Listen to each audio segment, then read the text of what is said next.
Welcome to Not Milk Never Milk. Subscribe if you're lactose intolerant. You begin by making sure both phones have cellular data and battery life. A quick check prevents interruptions.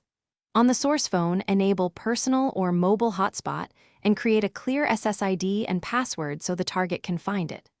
Once done, on the target phone open Wi-Fi settings, do not connect to any cached networks, and look for the hotspot SSID you just created. You do this now to avoid later authentication delays and to ensure the phones are discoverable to each other. You now select the hotspot SSID on the target and carefully type the password. One wrong character blocks the connection. After connecting, make sure the phone indicates internet sharing or mobile data via the hotspot.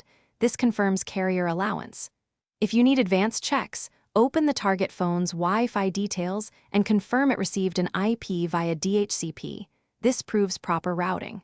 Once connected, test a simple website or app to confirm DNS and latency are acceptable before you finish by optimizing the connection. Disconnect extra devices and close background apps on both phones to free bandwidth. If the target shows connected but no internet, first toggle the hotspot off and on, and then restart both phones. This clears transient conflicts.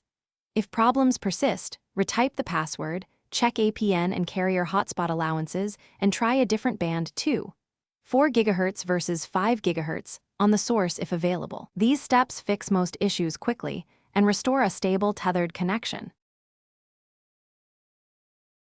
Thanks for watching. If this was helpful, leave a like and consider subscribing. See you next time.